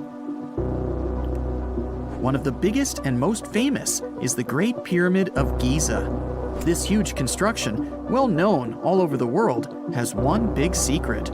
There should be a capstone on top of the pyramid. It's a triangular-shaped stone block, a small pyramid on top of a huge one. It's also called a pyramidion. The builders of ancient Egypt made it out of granite and limestone and covered it with gold. No records or old drawings prove that there was a pyramidion at the top of the Great Pyramid of Giza. But there's another ancient Egyptian structure with such a triangle, the Red Pyramid. It was built before the Great One, and its capstone has survived to this day. Archaeologists have found and reconstructed it. But where could the capstone of the Great Pyramid be? It's a mystery that still has no answer. Some are sure that some thieves have stolen it from the top. Maybe they just climbed up and pushed the pyramidion down. It makes perfect sense. The capstone was probably the most valuable element of the pyramid. Many scientists and archaeologists still don't know its exact purpose. Some believe that this peak covered with gold glorified the pharaohs. The capstone reflected moonlight at night and illuminated the entire space around it. During the day, the capstone reflected sunlight with its shiny surface. You could have noticed it from afar. The top of the pyramid was a kind of guiding star for lost travelers. All other stone blocks of the pyramid consist of limestone. People polished them to make them look shiny. In the past, they were even glowing and reflected light. You could see glowing pyramids from space, although they looked like tiny lights. Over thousands of years, winds, sandstorms, and rains have changed the pyramid's appearance. If people had taken care of them all this time, they would have looked like something out of science fiction movies, or the pyramids from Las Vegas. But unfortunately, we will never see their original appearance. Some archaeologists and scientists believe that the capstone could absorb the sun's energy and distribute it evenly throughout the pyramid. No one knows precisely why the Egyptians needed this technology. There's a theory the pyramids are ancient energy systems. The pharaohs applied this energy to use some unique technologies that were more advanced than all the achievements of the 21st century. And the triangular shape of the pyramids was ideal for boosting this electromagnetic energy. In theory, solar radiation, or electromagnetic forces, accumulated at the top of the pyramid, filled the inner rooms, and then went down the walls to the base. Any surface distortion could prevent the flow from spreading, so they had to create a perfectly smooth surface. That's why they installed the blocks so that nobody could squeeze a needle or razor blade between them. Many people believe in this theory because they built the pyramids from limestone. This material can hold energy inside itself. In the inner part, they created granite deposits to cause air ionization, that is, to create an electric charge. They also dug channels under the pyramid for water to transmit electricity. And at the top, they put a gold capstone, the best conductor of electricity. So, this is how you get a great power generator. Different cultures used similar technologies to create electricity all over the world. But these are all theories. If it had been working, humanity would have used these technologies today. There are mentions of the metal industry, chemistry, engineering, physics, mathematics, and astronomy in some ancient records. Most scientists don't believe in all these things. We know the detailed stages of the technology's development in different cultures. In the 21st century, Scientists, historians, and anthropologists can track the evolution of all modern devices. If people had created some technological inventions in ancient times, the history of the world would have looked different. Perhaps all the achievements of antiquity could have been wiped off the face of the earth by global cataclysms.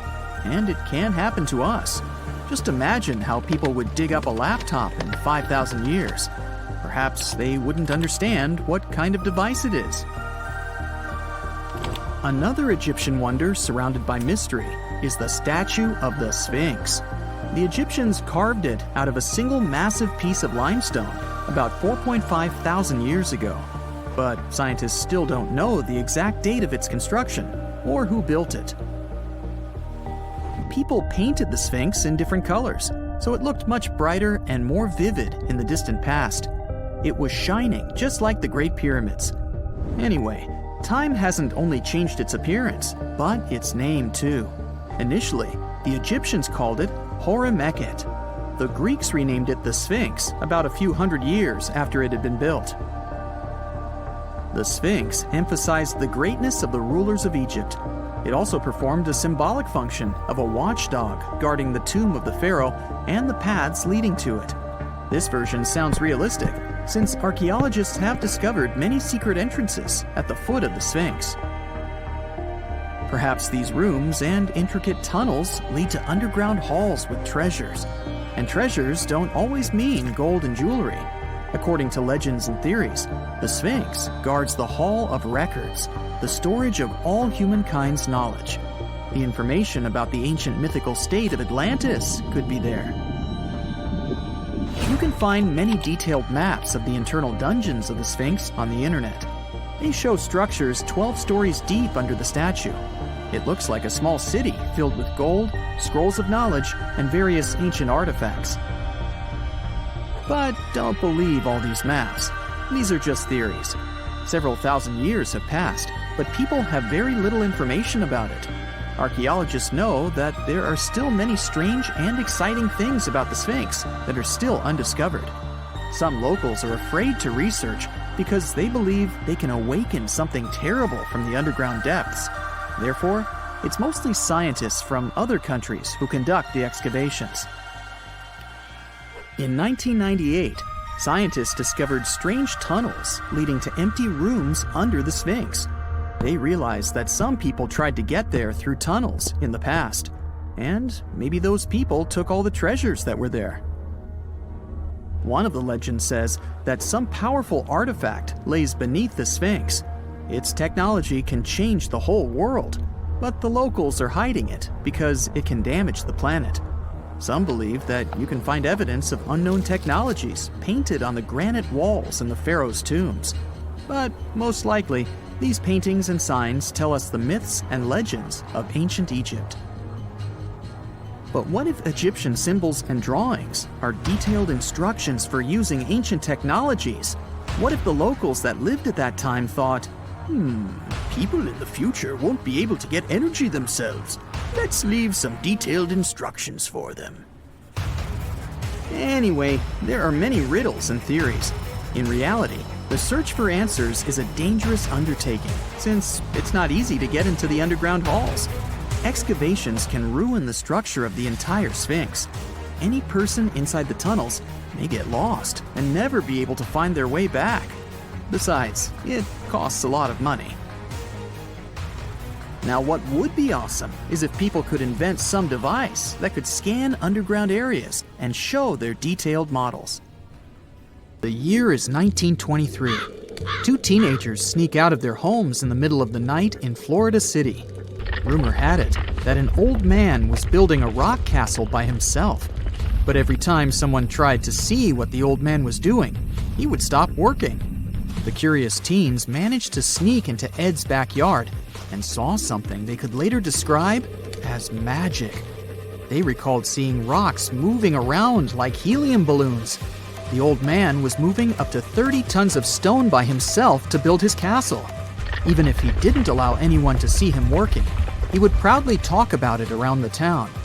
But whenever people asked how he was building a stone castle all on his own, he simply answered, "I cracked the secret of the pyramids." This story begins in Latvia, Edward Leedskalnin's home country. Edward was born in a small village on January 12, 1887. He was born in a family of stonemasons, which is probably where he learned ancient techniques of building. However, he grew up as a sickly boy, which meant he could never carry much weight or undergo heavy physical activity. At the age of 26, an unfortunate turn of events determined Ed's fate. The love of his life broke off their engagement, and heartbroken Ed decided to move to the United States. He lived in a couple of American states before finally moving to Florida, where his life's adventure started.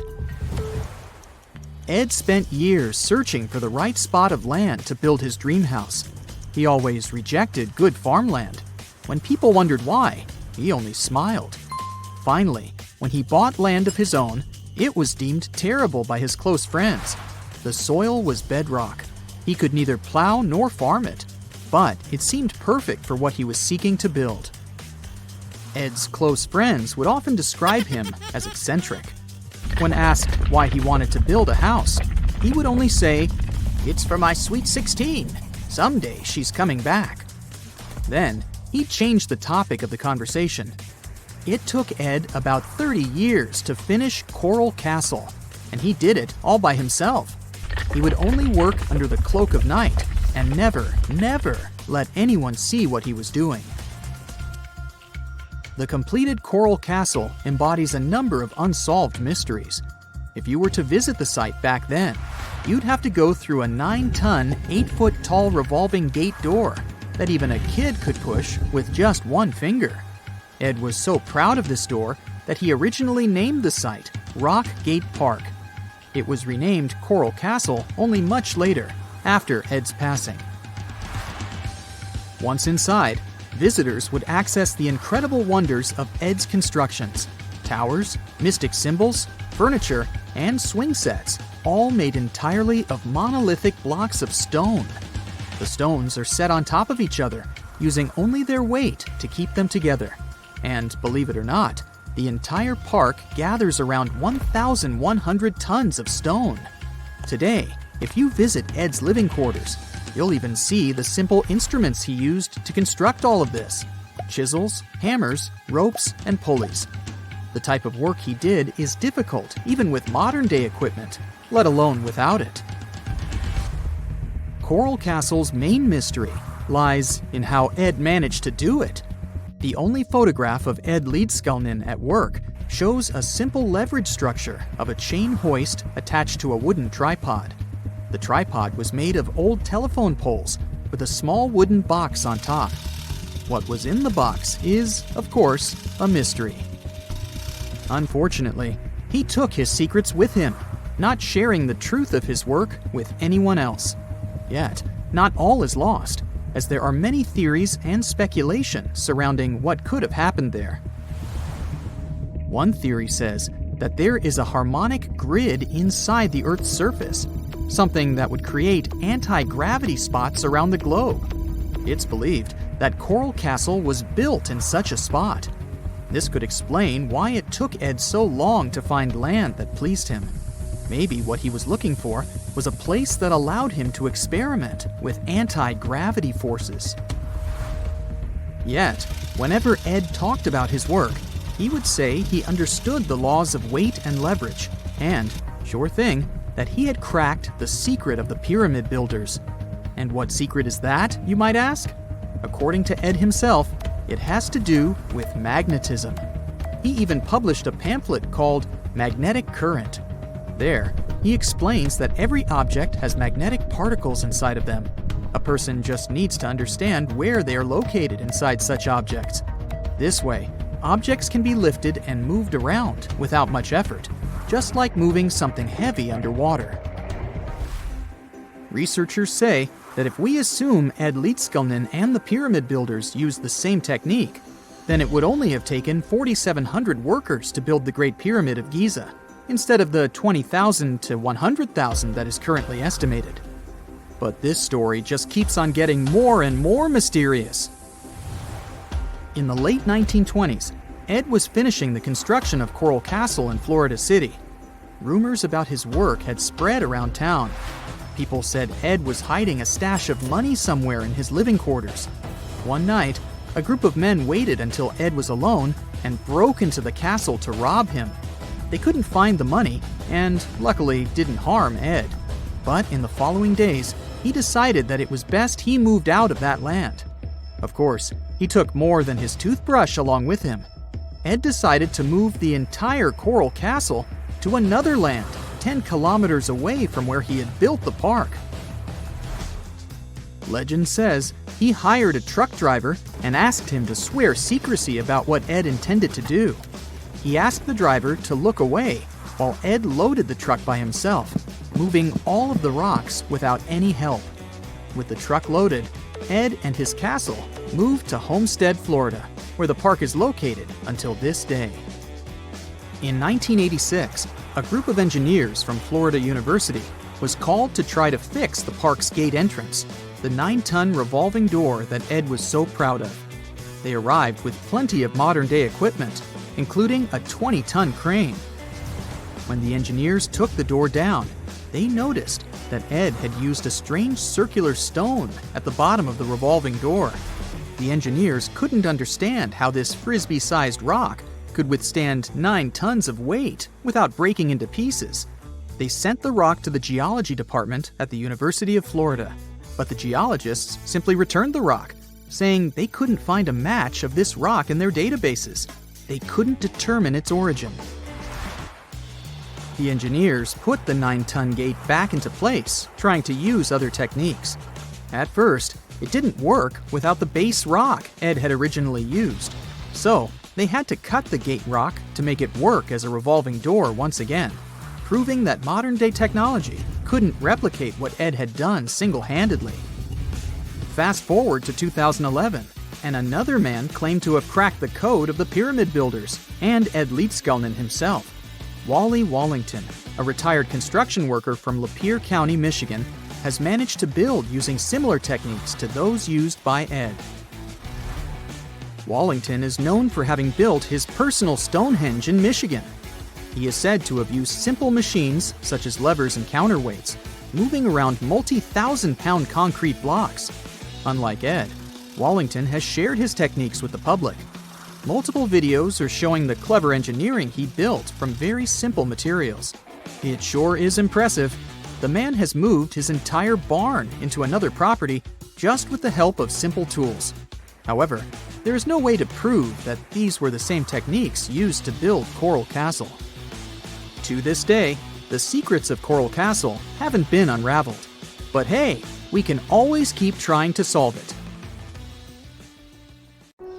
The majority of us have believed for a really long time that Stonehenge, one of the most iconic monuments in the world, was an ancient calendar because of its alignment with the summer and winter solstices. But no one could figure out how it really worked. Now, a team of researchers have come out with another study. It turns out that Stonehenge could have functioned like the solar calendar. It's a similar principle to the solar calendar ancient Egyptians used to have, the one based on a year composed of 365.25 days. Each of the stones from this big mysterious sarsen circle represented one day within a month. Sarsens are what we call these large boulders. It's actually a perpetual calendar, where people could track every winter solstice sunset. That way, those who lived near Stonehenge, which is today Wiltshire, UK, could keep track of the days and months of the year. We all now understand this mysterious calendar system because of this interesting discovery in 2020. The team has identified the source of 50 of the 52 sarsens that make up the iconic stone circle we all know about. They analyzed the chemical composition of these sarsens and traced their origins to the West Woods in Wiltshire, which is about 15 miles away from the monument. Not only did these 50 sarsens come from the same source, but they were also placed in their current position at approximately the same time. They make the outer circle of Stonehenge, together with a horseshoe-shaped inner ring. Near the center of the monument, there are smaller rocks, known as bluestones. The team traced the origins of the bluestones all the way to Wales. They also discovered that the sarsens share a common chemistry. over 99% silica with trace elements. 2 sarsens were different from each other and also different from the main cluster. These sarsens were arranged in 3 different formations at Stonehenge. 30 of them formed this huge stone circle that dominates the monument. 4 station stones ended up in a rectangular formation outside the circle, while the rest, located inside the stone circle, were constructed into 5 trilithons. A trilithon is when you have 2 vertical stones with a horizontal lintel at the top. 30, 5, and 4 are pretty interesting numbers in the context of this calendar system. The 30 uprights that are spread around the main sarsen ring could represent days of the month. If you multiply that by 12, you get 360. Add on 5 more, those from the central trilithons, and the result is 365. And to really adjust the calendar to match a solar year, you need to add 1 extra leap day for every 4 years, right? The team believes the ancient people used the 4 station stones to keep track of this part. So, in this system, they paired the summer and winter solstice every year with the same pair of stones. Ancient people started building Stonehenge about 5,000 years ago, and it took more than 1,000 years to finish the work. But the Stonehenge you see today is not the complete, original version from the beginning. People have broken and taken away many of its old bluestones and sarsens. The entire structure also changed over time since there were generations and generations, 180 of them to be precise, that passed since the beginning of Stonehenge, who would participate in the building and rebuilding of it. People created Stonehenge in 4 stages. They first built a circular enclosure that stretched over 330 feet, 100 meters, in diameter and went around 56 pits. A high bank flanks the ditch of the enclosure, while there's a low bank on the outside. Some theories even say that this part was some form of a communal cemetery. Later, in the second stage, builders added a horseshoe of sarsen trilithons. In the third stage, they constructed a ceremonial avenue that was nearly 2 miles long. It possibly traced the path of the bluestones. People moved from the Aubrey holes to the Q and R holes, a double arc that these bluestones have been arranged into. At this stage, builders also reorganized the entrance stones and recut the main enclosure ditch.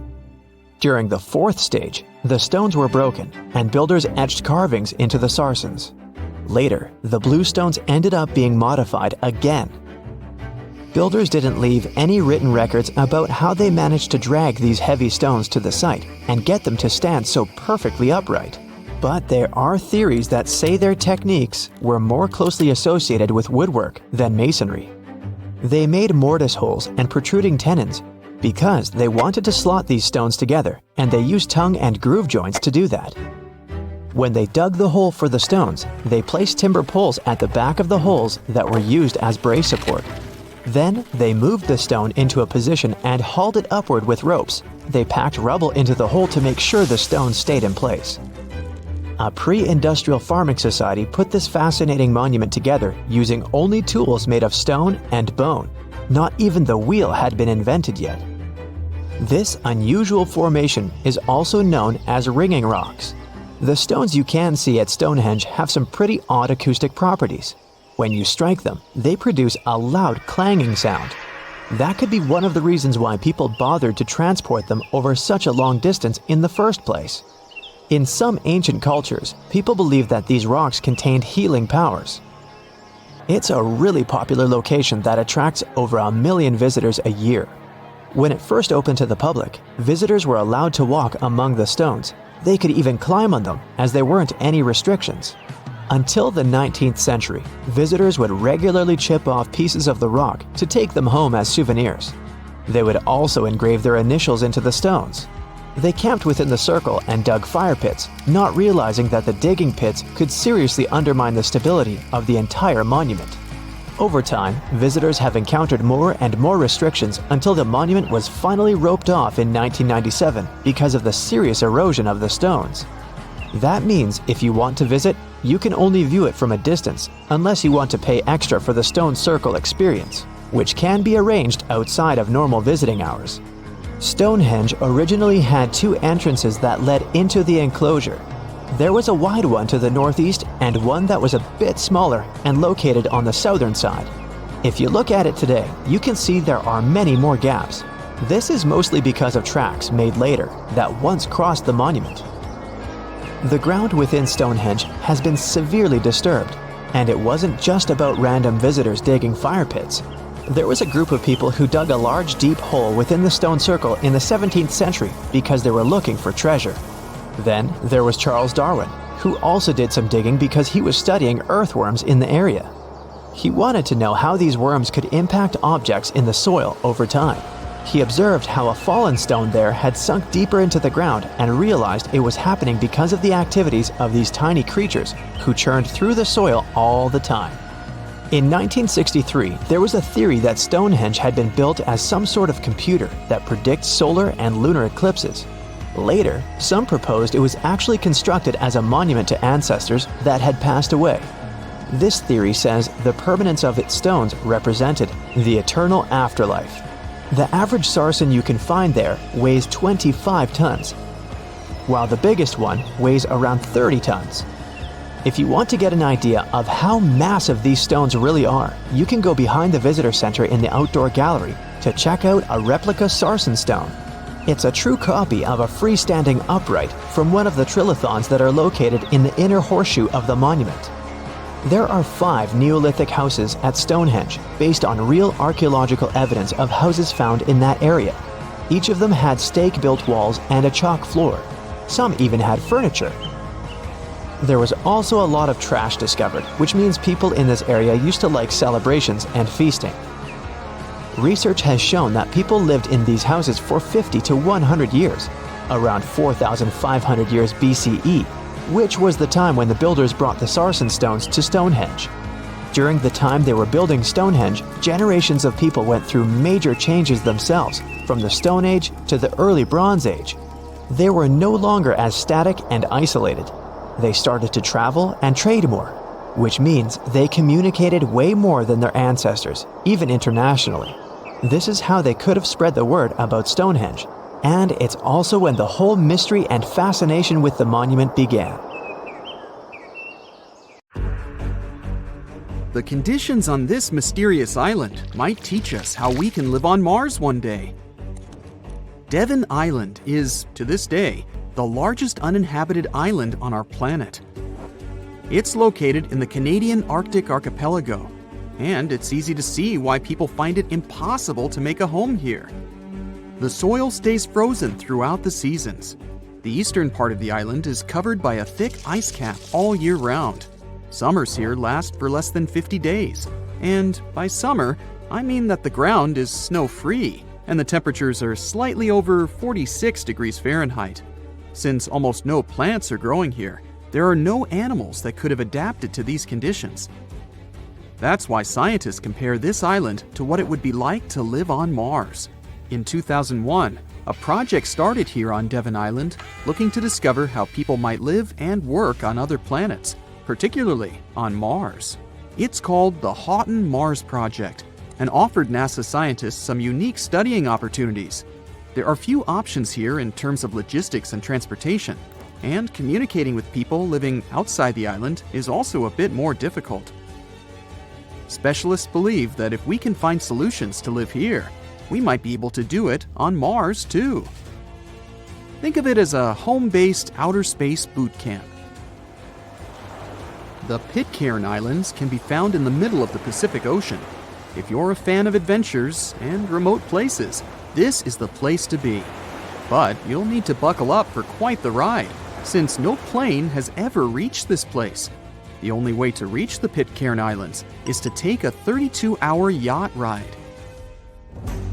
No wonder only 50 people are known to live here. Its history is really interesting too. A group of people settled here in the 18th century after a failed marine mission. To this day, all the residents of the island are descending from that initial group.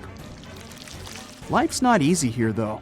If they need to see a doctor, for example, they need to travel either to the island of Fiji or to New Zealand. Now let's head over to Mexico, where recent technology has allowed scientists to explore some fascinating cenotes, which were previously unknown. Cenotes are also called sinkholes and allow us to see subterranean water bodies. A team of archaeologists, cave divers, underwater photographers, and biologists came together to explore and document the extensive network of sinkholes located in the Yucatan Peninsula. One of the hotspots is located under the main pyramid at the Chichen Itza archaeological site. In total, scientists are looking to explore about 6,000 cenotes stretched across this whole region. The whole project is important not only because of the geological discoveries, but also because of its connection to the Mayan people and their culture. These recent discoveries revealed that for the Mayans, these cenotes weren't simple water sources. They dictated the way they built their constructions and had a huge impact on their spiritual lives too. The tallest mountain in the world is Mount Everest, sure, but it's been explored by scientists and tourists alike and doesn't hold many secrets. The mysterious Ganghar Puensem, on the other hand, is the tallest unclimbed mountain on our planet. The reason behind this unusual situation is not because of its remoteness or harsh conditions. Rather, because it's against local legislation to climb it. It's located in the South Asian territory of Bhutan, and the name of the mountain translates to the White Peak of the Three Spiritual Brothers. Local tradition dictates that mountain peaks shouldn't be available to humans and need to be left to the higher spirits. Mountains in this region can only be climbed up to 3.7 miles, but Ganghar Puensem tops 4.7 miles. For this reason, there's no official record of any human reaching the peak. Almost all of the previous expeditions have been inexplicably stopped at the midpoint. The next unusual spot should be on any travel enthusiast's bucket list, the island of Madagascar. For starters, it's estimated that about 90% of the species of plants and animals that are found here can't be seen anywhere in the world. But there's one small portion of the island that has baffled both tourists and scientists, the Stone Forest. It belongs to the Tsingy de Bemaraha National Park and features some unique limestone formations. They look like thousands of spiky towers that stretch hundreds of feet into the air. The distance between these formations can be anywhere from a few inches to the length of a city street. As beautiful as it is, it's really hard to get here. It'll take you a few days to get there from the nearest city. Once you get to the park, it becomes really difficult to explore too. It can take a whole day to go across as little as half a mile. The word Tsingys itself translates to where one cannot walk barefoot. To visit the remotest village in the whole world, you'll need to prepare yourself for quite the journey. From the United States, for example, the easiest route involves a 15-hour flight to Cape Town, South Africa, followed by a 6-day boat ride to reach Tristan da Cunha. Or you could take a month-long cruise through the South Atlantic Ocean, whatever works better.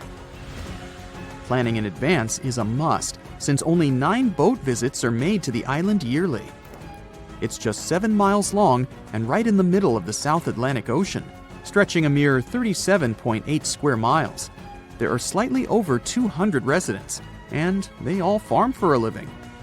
They do have internet service, but it's really slow. The people living here speak a dialect of English that is used by the fewest number of people in the world. The town of Coober Pedy in Australia is partially underground. It all began back in 1915, when opal deposits were found in the area. To this day, the town is still the biggest opal mine in the world. People living here figured out that it would be more comfortable for them to stick to the underground, as temperatures above ground can reach 125 degrees Fahrenheit. So, the establishment now has underground stores and galleries. Coober Pedy is also home to the world's first 4-star underground hotel.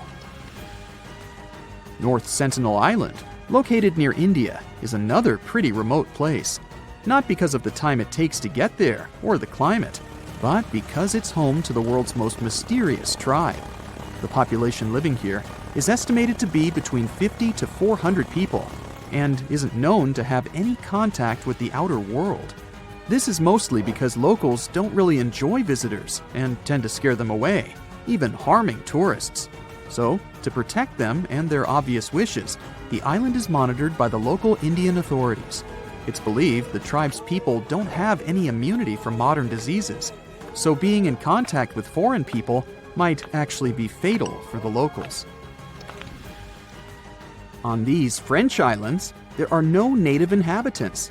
The Kerguelen Islands are part of the Antarctic lands and are home to just scientists that visit on rotation. At any given time of the year, there are no more than 100 people here, and they're mostly engineers and researchers. There's no plane to get you to these islands, and few tourists are known to have visited them. The island is covered in glaciers, and the soil here isn't friendly to plants or animals. But if you're curious about what this place looks like, you'll need both the money and the time to complete the trip. You can only reach the island by ship, which reaches the shores of Kerguelen only 4 times a year. It isn't cheap to stay in these islands, and you definitely won't find 5-star hotels here. The trip departs from Réunion, and it takes about 28 days to reach the first island.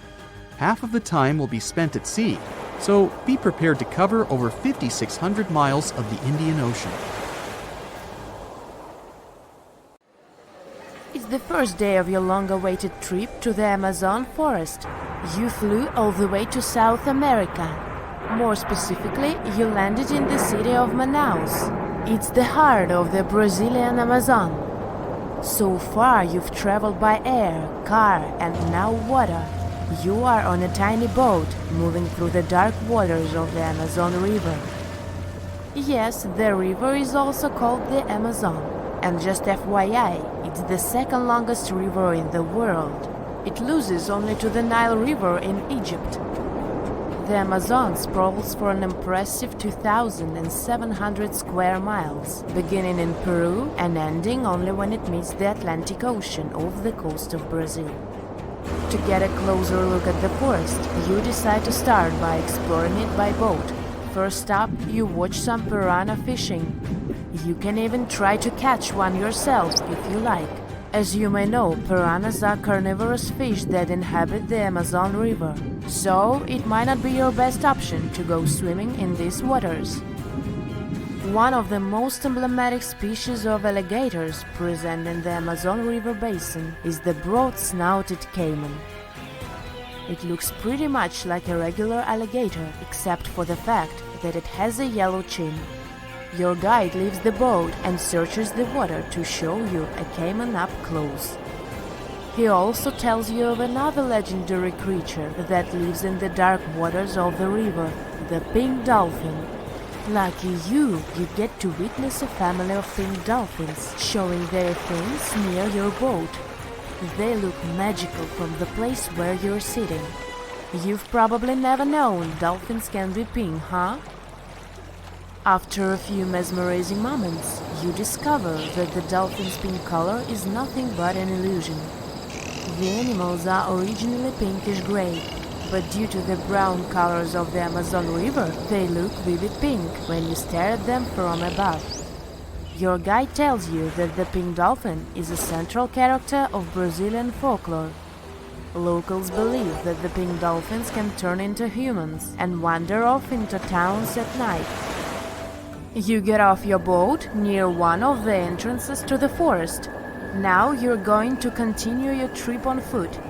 Your guide says that you are venturing into very dangerous terrain.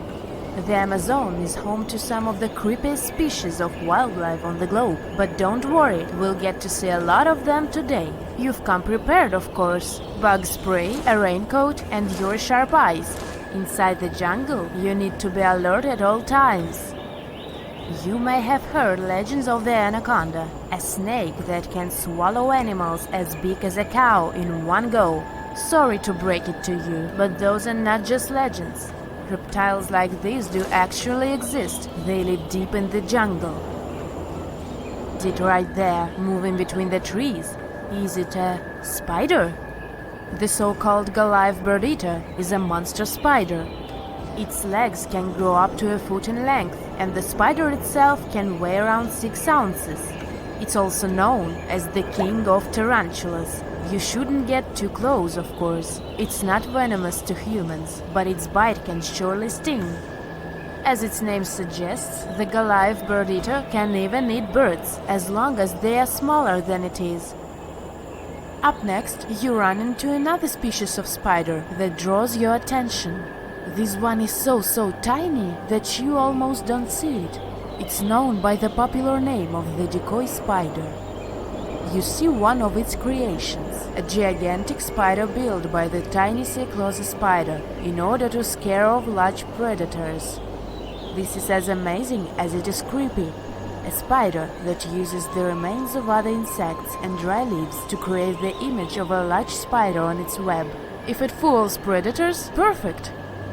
But to us humans, this work of art looks almost endearing. Who knew there were artists in the arachnid world? Near a small lake, you witness a unique scene. A large snake is slowly slithering its way toward a lizard that is resting on a rock. The lizard seems obvious to the presence of the dangerous reptile, but right as the snake is preparing to attack, the lizard flies the scene in its iconic way. The so-called basilisk lizard is famous for its ability to walk on water, or rather run across the water. This isn't an illusion, just a matter of balancing. The small lizard moves its legs on top of the water very fast, while its long tail serves as a counterweight. I wish I could do that.